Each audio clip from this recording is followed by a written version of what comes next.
अस्सलाम वालेकुम रहमतुल्लाहि व बरकातुहू। प्यारे बच्चों, आज हम इस वीडियो में chapter number 9 discount and commission, छूट और कमीशन की एक्सरसाइज नंबर 9.2 देखेंगे। इसमें हमको क्या पढ़ना है? कमीशन पढ़ना है। कमीशन यानी दलाली। दलाली जो है या कमीशन कब दिया जाता है या कब लिया जाता है। जैसे कोई कंपनी कोई सामान बनाती है तो कंपनी ही ले जा कर के वो सामान पब्लिक तक या आवाम तक बेचती नहीं है। उसके लिए कुछ फ़र्द मुकर्रर किए जाते हैं, वो ले जा कर के उसको बेचते हैं या बेचवाते हैं। तो उसी को वो जो बीच वाले रहते हैं, बिकवाने वाले या बेचवाने वाले या फ़रोख्त करवाने वाले, उन्हीं को कमीशन मिलता है। उसी को दलाल कहा जाता है, ब्रोकर्स कहा जाता है। तो कोई नई चीज़ नहीं, सब जानते हैं कमीशन क्या होता है। यहाँ पर हमको यही चीज़ पढ़ना है और कुछ है नहीं इसमें। छूट जैसा है वैसा ये भी है कि 200 का 20% कितना आएगा या 500 का 8% कितना आएगा, यही सब निकालना है और बात सवाल पढ़ करके समझ में आ जाएगी। आइए इसका पहला सवाल देखते हैं, कोई मुश्किल नहीं है। जॉन ने एक पब्लिशर की 4,500 रुपये कीमत की किताबें फ़रोख्त की। इस पर उसे 15% कमीशन मिला, तो जॉन को कुल कितना कमीशन मिला? यहाँ पर एक्टिविटी है, सरगर्मी की तरह से है। सवाल कैसे हल किया जाएगा पहला ये बताया गया है। इसमें आपको सवाल को पढ़ना है और जो जो चीज़ पूछी गई है उसको लिख देना है। पहला पूछा गया है कमीशन की शरह। सवाल को पढ़ेंगे तो 15% दिया गया है, तो यहाँ पर लिख देंगे 15%। फिर इसमें पूछा गया किताबों की फ़रोख्त कीमत, यहाँ दी गई है 4,500 रुपये। 4,500। अब कहा गया है कि हासिल होने वाला कमीशन, यानी कमीशन कितना मिलेगा 4,500 पर 15% के हिसाब से कितना मिलेगा।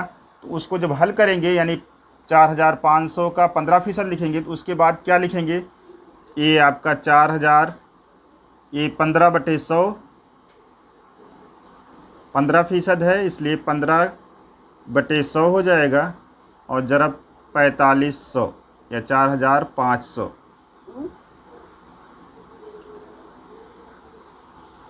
अब इसका 2 जीरो और 2 जीरो इसका कट जाएगा।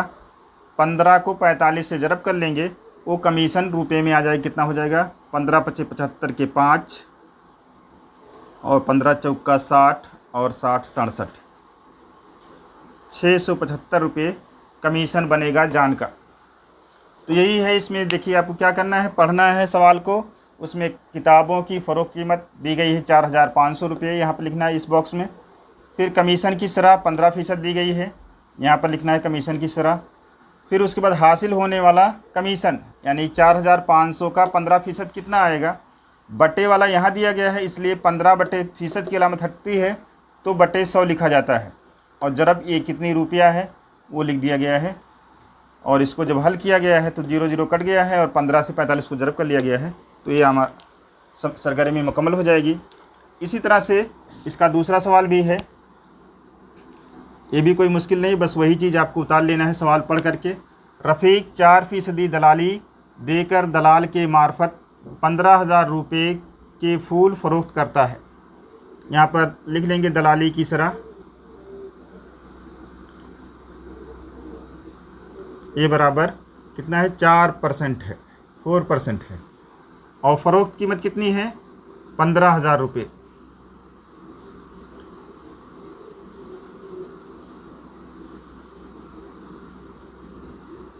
15,000 रुपये। अब पूछ रहे हैं कि दलाली मालूम कीजिए, यानी कमीशन। उस सवाल में कमीशन था, इसमें दलाली हो जाएगी। और रफ़ीक को हासिल होने वाली रकम मालूम कीजिए। रफ़ीक ही फ़ोन, देखिए सवाल क्या है, रफ़ीक 4% दलाली देकर, रफ़ीक दलाली देता है, मतलब रफ़ीक का फूल बेचा जाता है दलाल के मार्फत। तो यहाँ पर लिखेंगे दलाली की रकम कितनी हो जाएगी,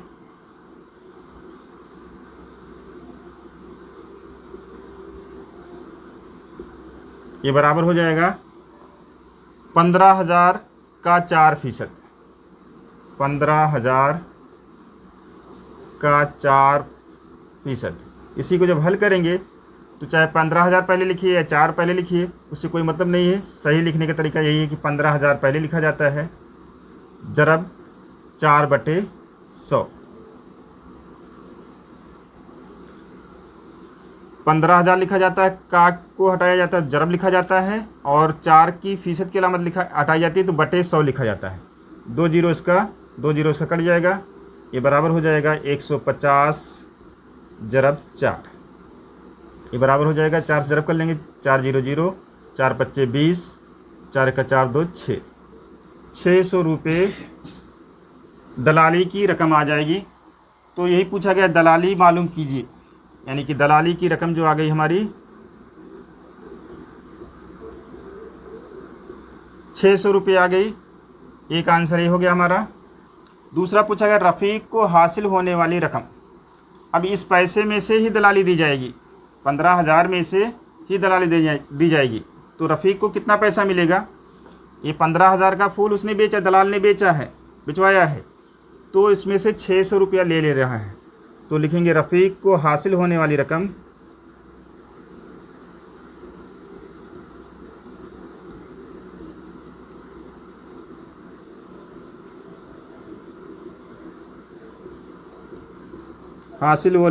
या मिलने वाली रकम, ये 15,000 माइनस 600,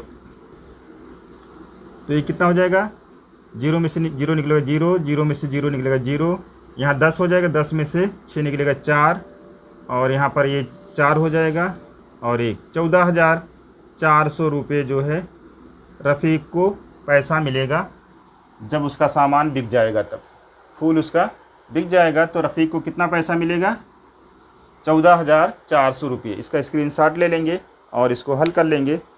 आइए अब इसका तीसरा सवाल देखते हैं। तीसरे सवाल में कहा गया है एक किसान 9,200 रुपये का माल एक दलाल के मार्फत फ़रोख्त करता है।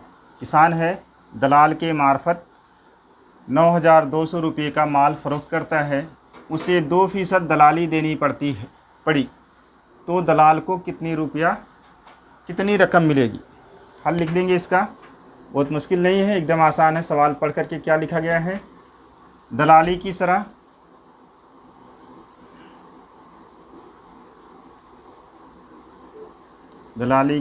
शरह ये बराबर 2% है, 2%, और फ़रोख्त कीमत जो है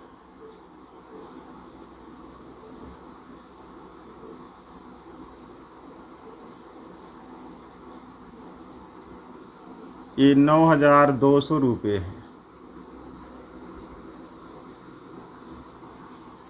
यानी कि दलाली जो है किस पर मिलेगी, 9,200 रुपये पर 2% के हिसाब से दलाली मिलेगी। तो लिखेंगे दलाली की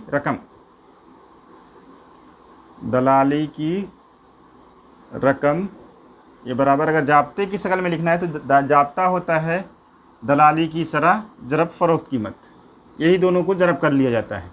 तो यही डायरेक्ट हम लिख लेते हैं 9,200 का 2%, ये बराबर हो जाएगा 9,200 जरब 2/100। का की जहाँ पर जरब आया 2 और फीसद की अलामत हटी तो बटे 100 हो गया। 2 जीरो इसका कट जाएगा। अब 92 को 2 से मल्टीप्लाई कर लेंगे, 92 इंटू 2, 2 दूनी 4, 9 दूनी 18, 184 रुपये जो है क्या मिलेगी, दलाली की रकम। दलाल को कितना पैसा किसान को देना पड़ेगा, 184 रुपये। इसका स्क्रीनशॉट ले लेंगे और ये आपका आंसर हो जाएगा। कोई मुश्किल नहीं है। इसके बाद इसका अगला सवाल है, यानी चौथा सवाल है। ये सिर्फ बड़ा है पढ़ने में, और कुछ है नहीं। खादी भंडार से उमाताई दर्जेल चीज़ें खरीदी हैं। उमाताई हैं खादी भंडार। खादी भंडार एक ऐसा स्टोर होता है जहाँ पर सूती कपड़े, खादी के कपड़े मिलते हैं, उसको खादी भंडार कहा जाता है। उस पर छूट दी गई है, वहाँ से सामान इन्होंने ख़रीदा है। 3 साड़ियाँ खरीदी, हर एक की कीमत 560 रुपये है, यानी एक साड़ी की कीमत 560 रुपये है। शहद की 6 बोतलें खरीदी, शहद भी खरीदी वहाँ से, हर एक की कीमत 90 रुपये, एक बोतल शहद की कीमत 90 रुपये है। तो कह रहे हैं कि इस खरीद पर 12% के हिसाब से तखफीफ मिली। तखफीफ का मतलब होता है छूट, रिबेट। तो 12% से मिली है, तो उमाताई को वो चीज़ कितने रुपए में मिलेगी, यही तखफीफ निकाल लेना है और हमको पता चल जाएगा। तो इसका हल लिखते हैं। पहले हमको कितने पैसे उसकी कीमत बनेगी वो पहले उसकी बिल बना लेंगे। लिखेंगे 3 साड़ियों की कीमत, 3 साड़ियों की कीमत। एक साड़ी की कीमत कितनी है? 560 रुपये। तो 3 की कितनी हो जाएगी? 3 × 560। 3 से 560 को ज़रब कर देंगे। 3 को 0, 3 × 18 और 3 × 5 = 15, 1 16, 1680 रुपये। अगर आप इस तरह से आजू बाजू में ज़रब नहीं कर पाते हैं तो अलग से 560 को 3 से ज़रब कर लेंगे। फिर शहद की कीमत हो जाएगी 6 बोतल,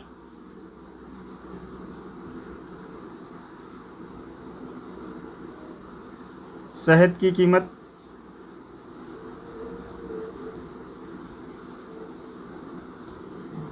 1 बोतल शहद की कीमत कितनी है? 90 रुपये है। तो 6 की कितनी हो जाएगी? 6 × 90 ज़रब कर लेंगे। 6 का 0, 6 से 90 को 6 0 0 हो जाएगा और 6 9 में 54 हो जाएगा। 540 रुपये शहद की कुल कीमत हो जाएगी। अब कुल सामान कितने का हो जाएगा? कुल कीमत, या इस तरह से लिखिए, तमाम चीज़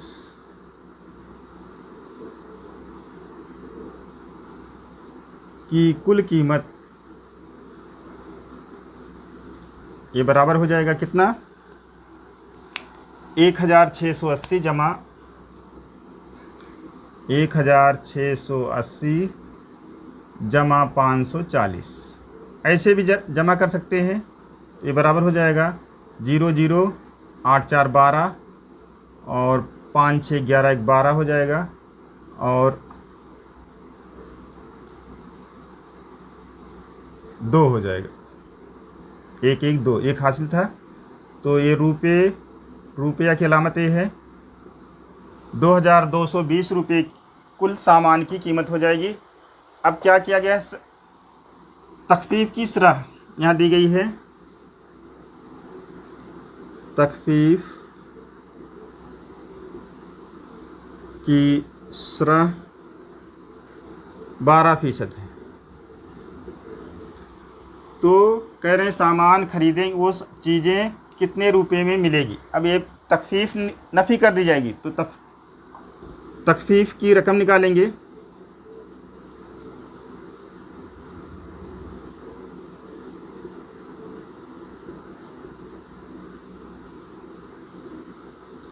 जैसे दलाली के कितने की तखफीफ निकाली जाएगी? 2220 की। 2220 का 12%, ये बराबर हो जाएगा कितना? 2220 × 12/100। 1 0 1 0 कट जाएगा। अब इसको ज़रब कर लेंगे। 222 को 12 से ज़रब कर लेंगे और बटे 10 हो जाएगा। 10 से बाद में तकसीम करेंगे तो आसानी रहेगी। तो ये बराबर हो जाएगा 12 से जब ज़रब करेंगे तो 12 दूनी 24 के 4 और 12 दूनी 24 और 2 26 हो जाएगा, हासिल 2, फिर 12 दूनी 24 2 26। 10/10, तो ये बराबर हो जाएगा रुपया 10 से जब तकसीम करेंगे तो आसारिया यहाँ लग जाएगा, यानी कि 266 आसारिया 4 रुपये हो जाएगा। इतने रुपये तखफीफ मिलेगी, तो यहाँ हम जगह बना लेते हैं। तो वो सामान जो है अब तखफीफ के बाद उसकी कीमत कितनी हो जाएगी वो हमको मालूम करना है।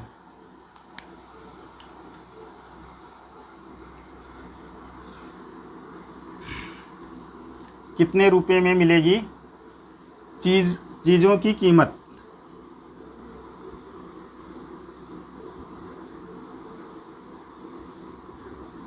चीज़ों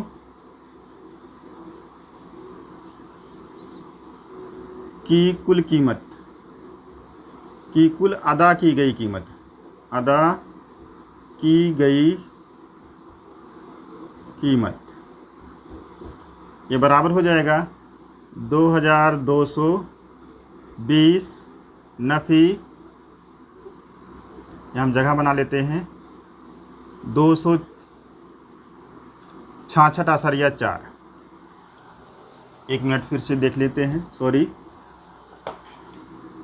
2220 माइनस 266 आसारिया 4, इसको नफ़ी कर लेंगे। अगर इस तरह से नफ़ी करना नहीं आता है तो ऊपर नीचे लिख के नफ़ी कर लेंगे। 2220, इसमें आसारिया नहीं है इसलिए एक अदद आसारिया के बाद 1 ज़ीरो लिख लेंगे, और ये 266 आसारिया 4 लिख लेंगे। इस तरह से करेंगे, गलती नहीं होगी। आसारिया के नीचे हमेशा आसारिया जमा या नफ़ी करना हो तो आसारिया के नीचे आसारिया हमेशा लिखी जाती है। अगर ऐसा नहीं लिखेंगे तो गलत हो जाएगा। अब ये 10 हो जाएगा, 10 में से 6 निकलेगा 4 आ जाएगा, यहाँ 9 बचेगा, 9 में से 6 निकलेगा 3 हो जाएगा, यहाँ पर 1 बचा हुआ है, 11 हो जाएगा, 11 में से 6 निकलेगा 5 हो जाएगा, और फिर यहाँ पर 1 बचा हुआ है तो 1 यहाँ से उधार आएगा तो ये 11 हो जाएगा, 11 में से 9 बच जाएगा, 2 निकलेगा और 1 हो जाएगा। कितना हो जाएगा 1953 आसारिया 6, ये बराबर हो जाएगा 1953 आसारिया 6 रुपये जो है वो उमाताई को अदा करना पड़ेगा।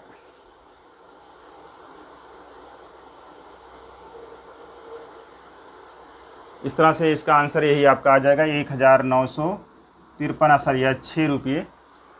आइए इसका 5वां और लास्ट सवाल देखते हैं। इसमें ये सरगर्मी है, कहा गया है कि सवाल को पढ़ करके या ये दर्ज झेल मालूमात को देख करके खाना पूरी कीजिए। सवाल क्या है, एक दलाल के मार्फत श्रीमती दीपांजलि ने 7,50,000 रुपये का एक घर श्रीमती लीलाबेन से खरीदा। दलाल ने हर एक से 2% दलाली ली। तब अब सवाल को बताना है कि कितना कैसे हल होगा। श्रीमती दीपांजलि ने घर खरीदने के लिए रुपये दलाली दी, यानी कि दलाली कैसे निकाली जाएगी, दलाली कितनी आएगी वो हमको पता करना है। तो दलाली कितनी है निकालना है हमको, यही निकालना है 7,50,000 की कितना फ़ीसद के हिसाब से, 2% के हिसाब से। तो यहाँ लिखा जाएगा 7,50,000 और 2/100, सॉरी 2 जीरोस का कट जाएगा, कितना बचेगा 7,500 को 2 से जब ज़रब करेंगे तो 2 जीरो तो आ जाएगा, और 2 से 75 को ज़रब करेंगे तो 150 हो जाएगा, यानी कि 15,000 रुपये जो है दलाली देनी पड़ेगी।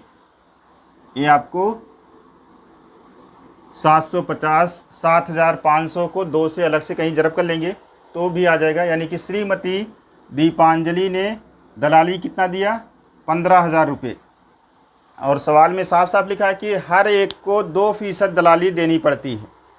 तो जितना खरीदने वाला दलाली देगा उतना बेचने वाला भी दलाली देगा, यानी कि फ़रोख्त जो कर रहा है वो भी दलाली उतना ही देगा। इसलिए श्रीमती लीलाबेन ने घर के फ़रोख्त के लिए रुपये दलाली दी, इनको भी 15,000 रुपये दलाली देनी पड़ेगी। ये आपको बात समझ में आ जाना चाहिए कि 2% दलाली जो है दोनों तरफ से दी जा रही है, ख़रीदने वाले की तरफ से भी और बेचने वाले की तरफ से, यानी फ़रोख्त करने वाले की तरफ से और ख़रीदने वाले की तरफ से। तो दोनों लोग 15,000 रुपये दलाली देंगे। अब तीसरा कहा गया है दलाल को इस कारोबार में कुल रुपये दलाली मिलेगी, यानी कि खरीदवाने में और बेचवाने में, यानी खरीदी करवाने में और फ़रोख्त करवाने में कुल कितना पैसा मिला। तो 15,000 ये दीपांजलि ने दिया और 15,000 जो है किसने दिया, लीलाबेन ने दिया। तो कुल मिलाकर के 30,000 हो जाएगा। तो यहाँ पर लिख दिया जाएगा 30,000। अलग से 15,000 जमा कर लेंगे तो 30,000 हो जाएगा।